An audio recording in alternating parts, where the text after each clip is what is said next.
Christmas ஷாப்பிங்காக அந்தமான்ல இருக்கிற main பஜார் ஏரியாவுக்கு தான் இன்றைக்கி போயிருந்தோம். ஊர்லலாம் அம்மா மழை வெளுத்து வாங்குதுன்னு சொன்னாங்க. ஆனால் இங்கே வெயில் செம்மையாக கொளுத்தி எடுக்குது. 11 மணி போல் தான் கிளம்பி போனோம். ஃபேமிலி எல்லாரும் இங்கே கொஞ்சம் பழம் வாங்கிட்டு வெயிட் பண்ணியிருந்தாங்க. நாங்கள் கொஞ்சம் லேட்டாக தான் போயிருந்தோம். ஃபஸ்ட்டு நகை கடைக்கு போயிட்டு கொலுசு வாங்கலான்னு தான் போயிருந்தோம். அங்கே தோடுலாம் என்னென்ன இருக்குன்னு பார்க்கும்போது டைட்டானிக் தோடு இருந்துச்சு. இது சின்ன வயசில் செம்ம ட்ரெண்டிங்காக இருந்த தோடு. ஆனால் இப்போ மறுபடியும் வருது போல். அடுத்து ட்ரெஸ் கடைக்கு போயிட்டு ஒரு கடையில் பார்க்கும்போது இங்கே அவ்வளோவா பிடிக்கல.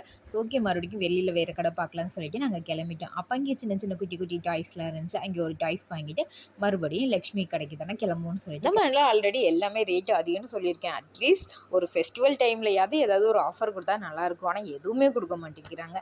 லக்ஷ்மி போயிட்டு ஒன் பீஸ் ட்ரெஸ்லாம் பார்த்துட்டு நல்ல குயிக்காகவே ட்ரெஸ் செலக்ட் பண்ணிவிட்டு அடுத்து சாரீ சைடு போனோம். சாரீ ஸ்டோன் சாரீ ஃபுல்லாமே 6க்கு மேலே தான் ஸ்டார்ட் ஆச்சு. ஓகே, எப்பவும் போல் கிட் செக்ஷன் போயிட்டு டாய்ஸ்லாம் வச்சுருந்தாங்க. அதை கொஞ்சம் லைட்டாக ப்ளே பண்ணிவிட்டு பையனுக்கு ட்ரெஸ் வாங்கிட்டு பேக்கரி சைடு போயிட்டு சாப்பிட்டுட்டு வீட்டுக்கு கிளம்பிட்டோம். பாய்.